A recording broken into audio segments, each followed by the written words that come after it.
if you sign them on and you're investing, even if they're doing a distro thing where it's just time and effort, but also if you're doing something where like you have a marketing budget or advance or something, there's a lot of pressure, not just on, the artist, but also our team as well, right? Because end of the day, we want to make sure that it's the right decision and everyone rises up and succeeds.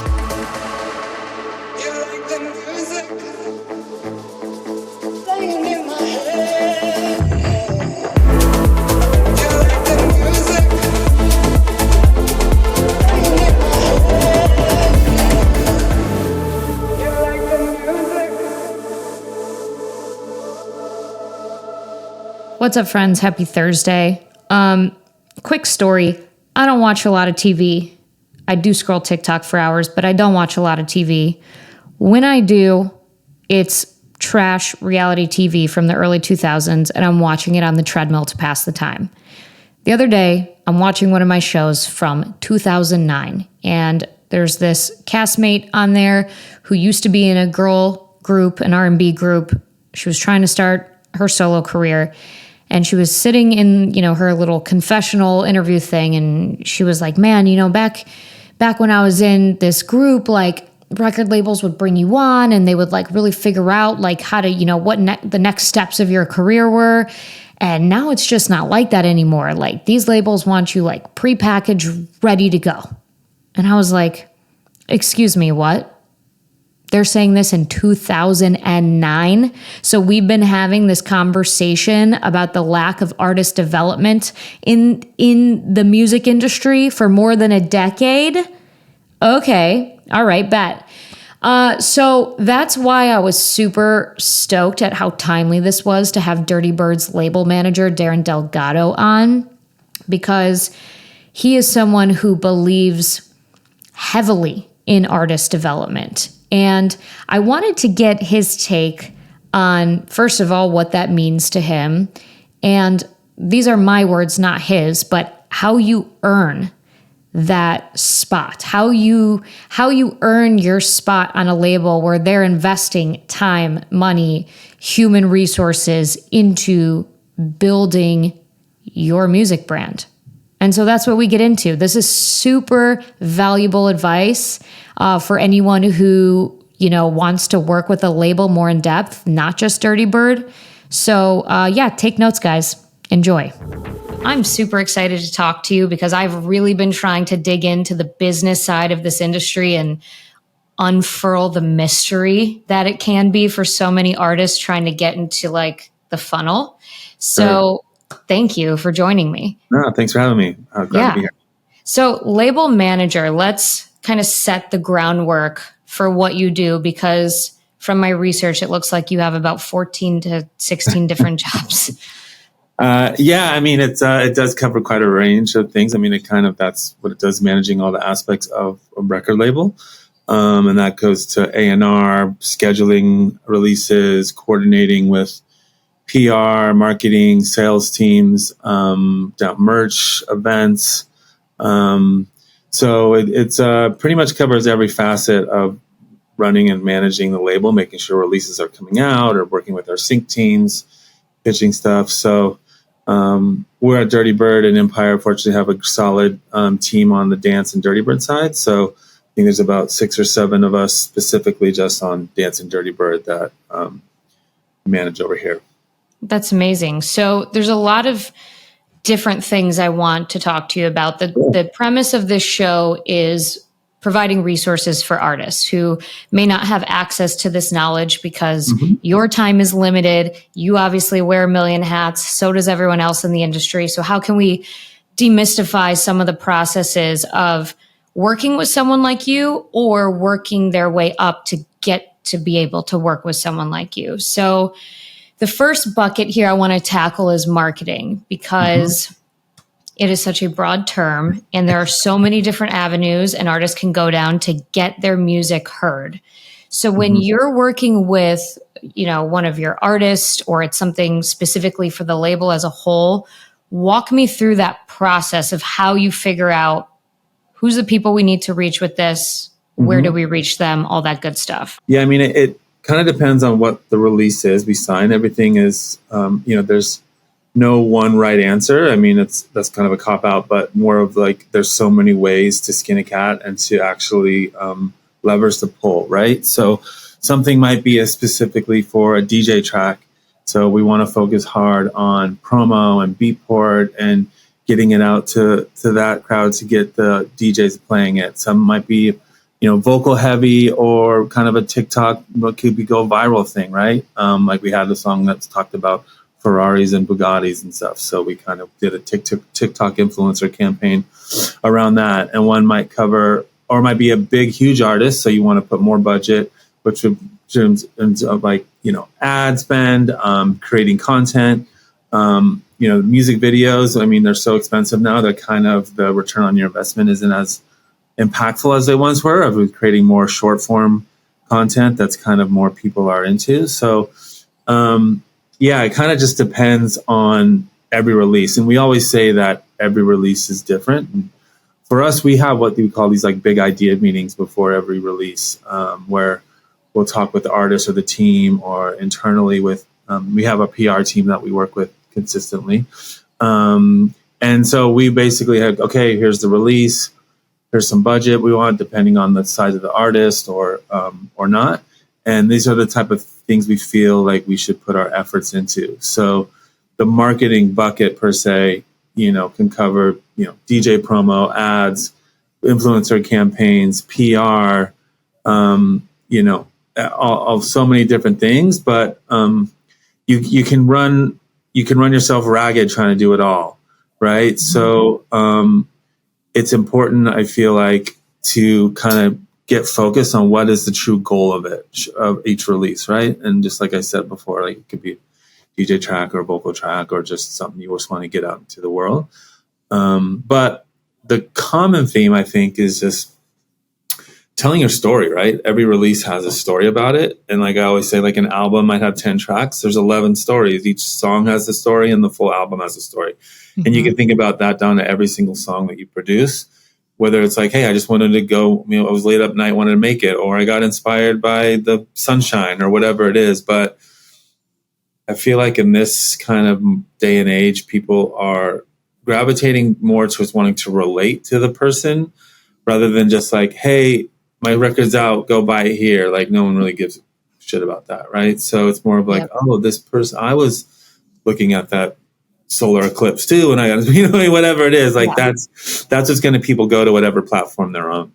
Yeah. I talk about that all the time on the shows, bringing people into the journey because people want to see themselves. Like it's ourselves is our own favorite subject, right? Like we, as much as we don't want to admit it, we love seeing ourselves in other things. And I think that's great advice. So would you say for artists who, are just starting out, or maybe they have a little bit of success, but they're not working with a label regularly, what would their version of that big idea meeting be? If it's just them brainstorming, do you kind of have like a watered down process that you could walk them through? Yeah, I mean, so you finish the song and then it's like, okay, how much effort do you want to put into this? Like, do you want to go out? Are you comfortable in front of your camera creating content? Do you want to go reach out and spend the time and budget to get a DJ promo campaign? I mean, there's a lot of companies that will do DJ promos for a few $100s or whatever. Do you know how to do the ads? And if not, do you want to hire someone? So it really comes down to, again, what the story is for that track and how much you want to get out there. Or do you just want to post it on SoundCloud and do, a couple campaigns or posts or post and reach out to some friends to repost it or something. So it really comes down to how much effort and money and, time you want to put into it. Some people make tracks once a month or 2 months. Some people make tracks three a day. Right. So, that all, as it's all art, but how that art gets put out into the world oftentimes depends on how that person feels about their artwork and how they want people to react to it. So I would just say, how do you want people to react to it? Like, do you think did you make a song that should be a TikTok thing where, people are talking about it? Or do you really want to get it out on all the platforms just so people listen to it? Then go to like a CD Baby or DistroKid or something just so everything can be out at once and you can just start building a catalog. So, again, it's not to cop out again, that answer, but it's so dependent on what you want, what your goals are, and where you're at in your career in terms of, am I just starting out and just want to get feedback, or am I really ready to take this to the next level? Or you just get to shop it and send it to labels and get signed and let them do all the work too, right? So that all depends. Yeah. The more that I talk to experts like yourself, the happier I am that I am not a producer or DJ. Because it's hard, man. I can't even fathom. I mean, and I'm a branding consultant. And Sure. So I work with a lot of businesses where it's like, I just want to be good at what I do. I don't want to do all this other shit. Right, but as a producer, like, you have to, unfortunately. Yeah. I mean, nowadays you absolutely do. And that's, I mean, obviously people talk about that all the time. Like, now I have to be a social media manager and a marketing guru and all this stuff. And, before, it used to be like you make studios and you pass it off and that was it. But we're in this time of, culture now where, it's like people want to again, connect, which can be a good thing or a bad thing. And by nature, a lot of artists tend to be introverts.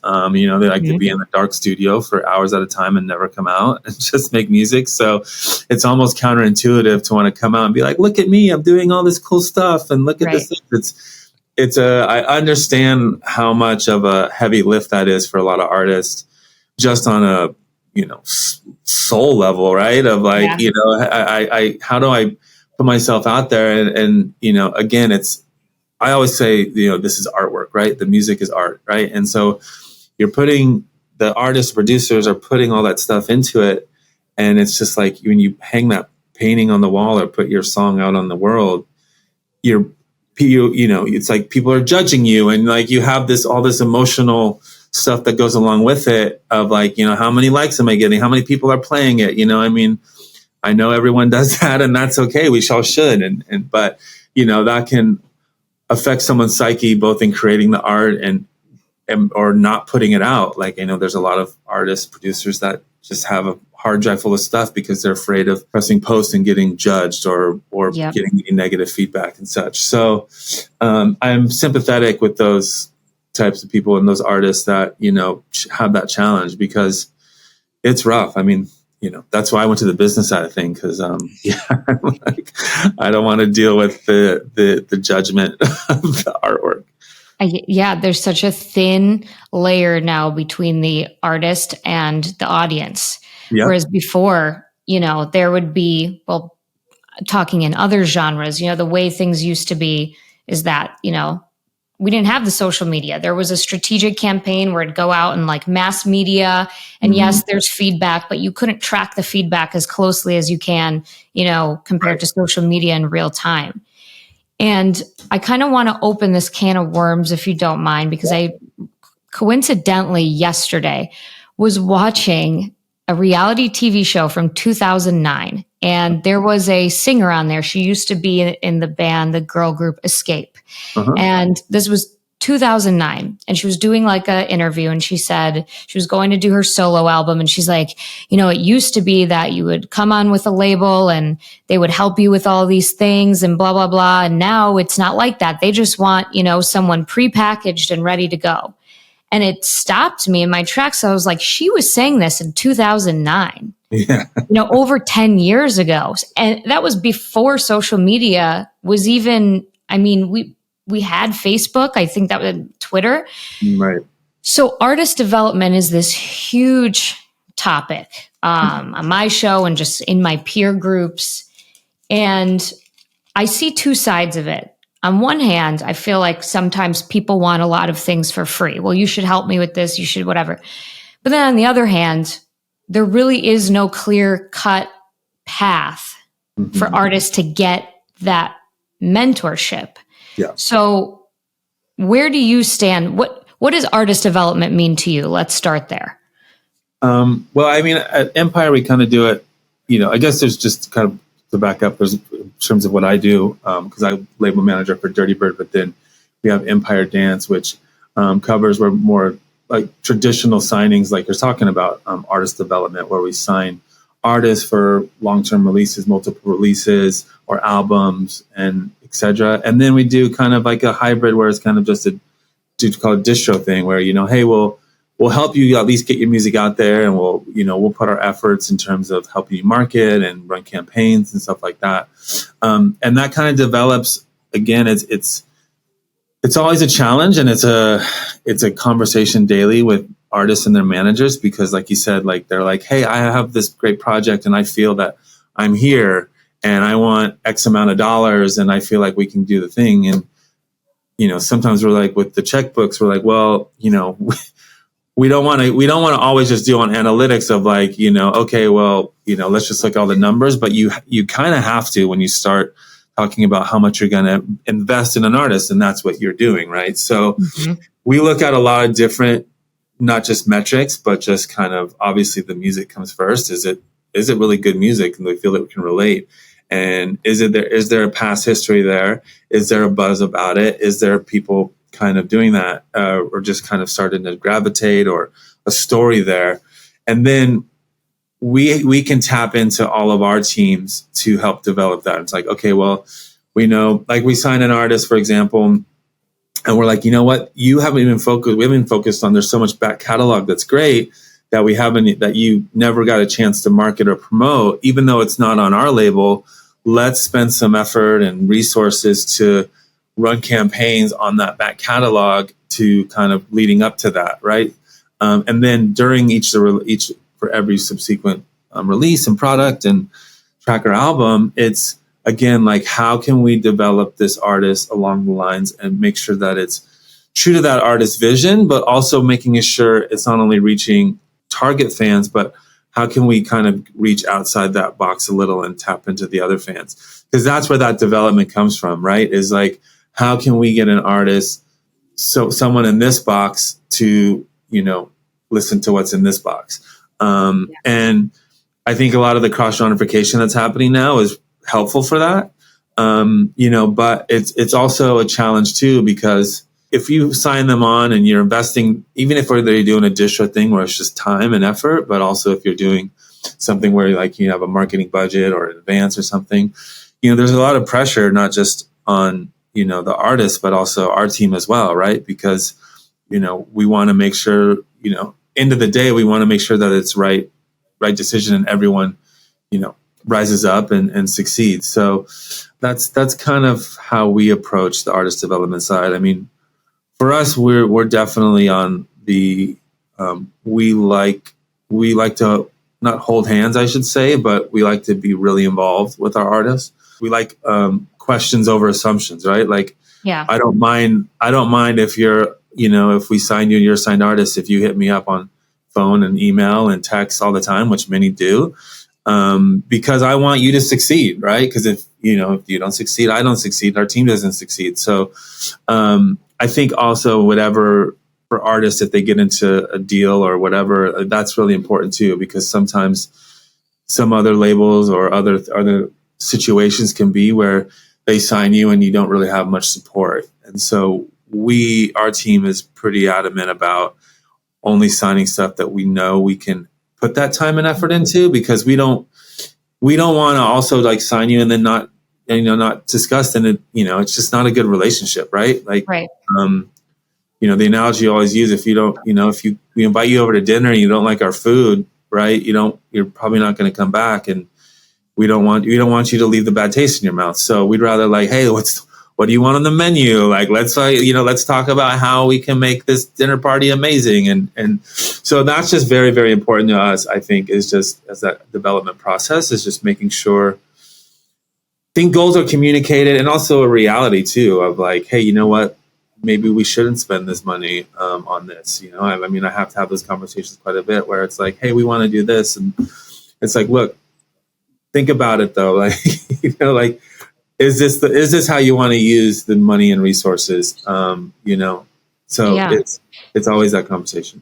So that prompts my next question. So you said music is obviously the most important thing, the, criterion for being eligible for that artist development and more time and resources invested. Mm-hmm. What about, does this play a role? I'm assuming it does, maybe it doesn't. Just the artist's attitude and their willingness to be flexible, to take feedback, what sort of personality traits are you looking for when you're looking for artists to have a more involved relationship with? That is very, very good point of like, that's very important. I mean, it's because you're going to be talking and working together so closely, and you have to have that level of communication and trust. And a lot of times, we're dealing with artist managers too, which, can be the good cop, bad cop. Mm-hmm. But yeah, I mean, I think, just having that good attitude is kind of the number one key. I mean, some artists, obviously, again, it's artists, they notoriously can be, have a reputation, but not all are like that. Like I said, because we talk and communicate in so many different ways with so many different people with them and their team, it helps to have that, just willing to like try different things. And we're fortunate that we have artists that are all pretty much like that. Like, we can be honest with them. We can give them suggestions. They can be honest with us and be like, no, I don't like this. Or, hey, we're kind of underwhelmed with, the support we got or whatever. And okay, well, let's pivot and let's do something else. Like that, I feel that is a good relationship and communication to have with an artist and the label team, because it's not just, okay, we're putting the release out, we're spending X amount of dollars and that's it, right? It's literally like we're watching campaigns and the stats and the music and the response. Everything is all in real time. And we're constantly tweaking and adjusting, like, okay, you know what? Let's dial this back. Let's put more effort into this, campaign or this, process or whatever, rather than just, set it and forget it. Yeah. Yeah. I always think about, so I used to be a TV news reporter until 2018. And I remember when I first started my news career, and my well-meaning news director, though he had his faults, always had, constructive criticism. When I was a baby news reporter, I really didn't know what I was doing, but I thought I did. And I remember like how combative I was in feedback sessions. Yeah. And now, years later, literally 10 years later from when I first started as a journalist, I'm like cringing. I'm like, wow, like even if the feedback wasn't accurate, just being receptive to it and how that can help develop a relationship and build trust. Yeah. Like, I think and it's tough because when you're a producer, when you're making music, that's your art, that's your baby. And like, for me, it was him telling me that shirt looks fucking crazy on TV, or like, you know what I mean? Or like, you could have asked these types of questions. So it's a very personal thing. And I think that's there's some people who are just naturally like receptive to feedback, and maybe they just had really great childhood. So good for them. Like they don't, they're not like easily triggered. Mm-hmm. But I do think just, subjectively, that is something that I see where people have maybe some issues, and that's something they can work on to help get to the next level. Yeah. And it also is the way that person, like that talks to you, right? Like, I mean, we tend to we offer, it's about constructive criticism, but you also want to be sensitive. You're not trying to put them on the defensive. We're we're talking to you about this because we want to, like I said, succeed is the end of the game, right? So hopefully in the relationship that we're in, that you trust us to at least listen to our guidance, and whether, you can lead a horse to water, right? Where you can, a million different things, whether they drink it or not is fine, but you don't have to fight the walk. So, I think we've, like I said, our team's very fortunate to have a team that can communicate well with a lot of different personality types. And, that's, I think, important too, is just how you talk to them of like, you can't say this song sucks, or, we need to drop you or whatever. There's a lot of tasteless ways to do it where, you can salvage the relationship. And I'm pretty firm believer in, never burning bridges. I feel like there's nothing that ever needs to get to that point. No matter if you stop working with someone for whatever reason or whatever, but it does always 100% come down to communication and the way you communicate. And I'm, for me personally, it's I try to be as open communication in a positive way as possible, even when I'm maybe saying something negative. So that I feel is going to they're going to be more receptive to that rather than put them on the defensive. They're going to be back, and then they might be combative, and then it's like, okay, well, we're not getting anywhere, so let's just take a step back, Yeah. It's a balance. It's a dance that you have to kind of, exactly. And especially with everything being virtual now, it's so hard sometimes to read. Like sometimes, I'll get an email that seems a little off, and then I'm like, let me step away for an hour and come back. And then I'll realize that I read it in like a heightened state of anxiety, and it actually wasn't that bad, as bad as I thought it was. So I feel like that adds layers to things because, that's the amazing thing about this music is we can connect with people all over the world. You and I are talking right now. I don't know if, hopefully we'll have a chance in the future to meet organically, but this is what connected us. And so, it's just interesting, dealing with feelings and stuff when you're virtual. Yeah. So I wanted to ask too, a little bit of a pivot here because, I approach this show from a very journalistic perspective. I've been involved in the industry in some way or another for, the past 6 years, but I am not a producer myself. And so I feel like asking these questions may be obvious to some, but also it may provoke an answer that like people didn't think of in a certain way. And so one thing that I was thinking about the other day, that maybe this is common knowledge to everyone else, you tell me, in no other genre do you have, besides dance music, do you have a bifold audience? You have other artists, and then you have regular fans. It's not like rock bands are making rock music to go have another rock band play it. Right, exactly. And so, and I always hear the term like, they're a real producer or whatever. When an artist is making a track or they're promoting it or whatever, should there be a split in focus of those two audiences, or how do you, what's your take on all of this? Because it's very difficult. You have to think into consideration. I talk about this quite a bit because it's it's also too, we make, as opposed to every other genre, which, whether it be hip hop, pop, country, R&B, whatever it is, it makes music that you listen to in your car or at home or in your office or whatever. Like, our music is literally meant for people to go experience in real life at a festival, a club, whatever it is. It's not, sure, people listen to it on streaming and, whatever, but that is when the producers are when they're making that song, they're thinking, I can't wait to watch people dance to this song. And so that inherently is already a whole new way of like where people are, consuming this music. It's like, it's meant to be played through loudspeakers and with the community. Right. So, that being said, people might hear that song in real life and then want to listen to it on the car ride home and it's on Spotify or at my house or whatever. So, and then the other side of that is in order to do that, you have the artist of the DJ, which is why, we're probably the only genre where downloads still matter because, that no one needs to download their songs anymore except DJs who need to download it for their USB sticks or whatever it is. So, it really is two target markets, but they kind of merge. But like I said, like for marketing wise, going back to that initial question, we want to target DJ promo, right? Or so we send it out to tastemakers and DJs to listen to it and get feedback because we want them to play it out so that we want this other side to hear it because we know that there's going to be much more impactful when they hear it, they dance to it, they hear that song at a festival or club or whatever.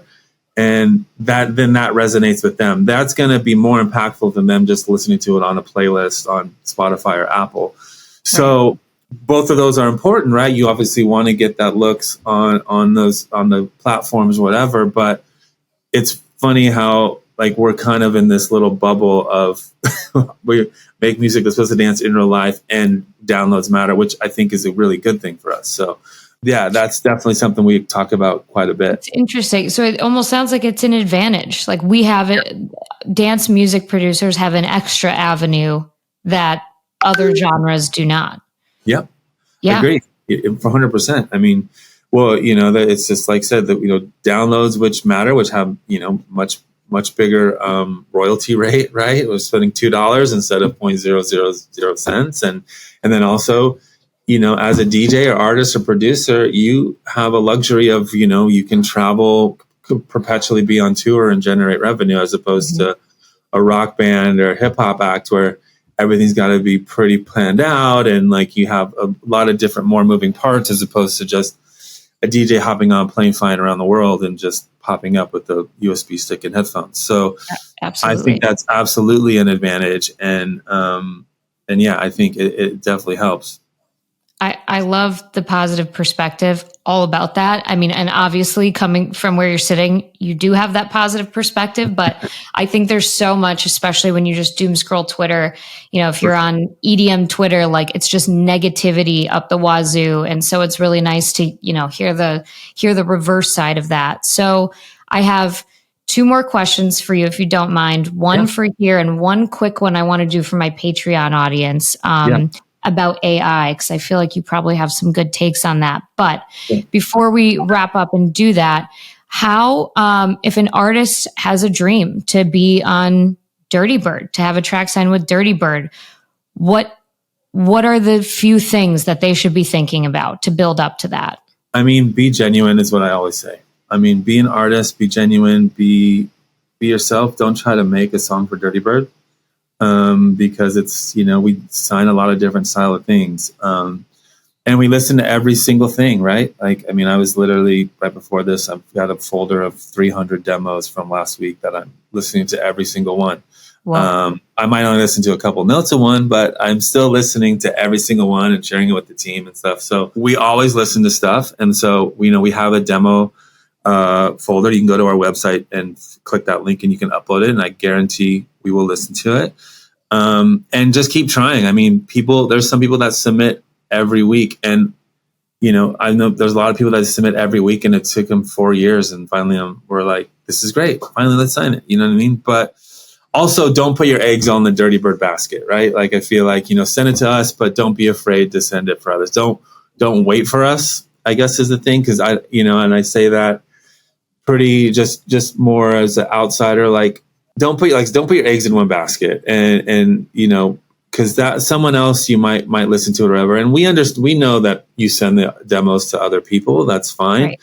The only thing I don't recommend is don't put me on CC with 100 other label managers. So that's the one time I will not listen to it, is if I'm on CC. That's my one rule. But other than that, I will listen to it 100% of the time. But in reality, just really just be creative and be yourself, and don't try to do something that other people are doing, because people see right through that. That's great advice. And I know that that's obviously happened before, if you had to say it. Yeah. Oh, that's a hard lesson to learn. Very hard. Yeah. Well, this has been amazing. I thank you so much. Thank you. I appreciate it. Dirtybird barbecue is one of the first dance music events I ever attended. And got me introduced to, the label and the culture of Dirtybird. And so yes, me and so many others are grateful for you. Oh my God. I thought I was done hammering the point home about sending crappy emails on this show, but I guess not.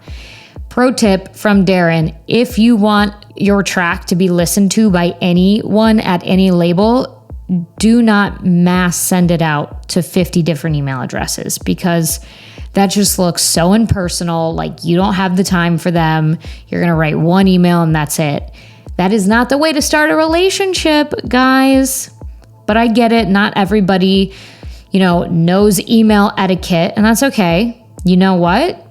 Chicago Music Nexus, I'm sure the topic of email etiquette will come up. Guys, pre-sale starts tomorrow for Chicago Music Nexus.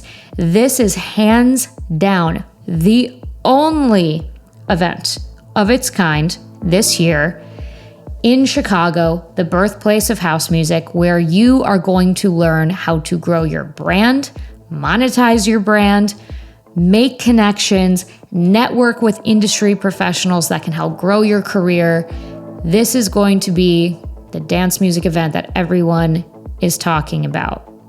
You don't want to miss out. We have a super limited run of pre-sale. I'm talking like, I don't even want to tell you.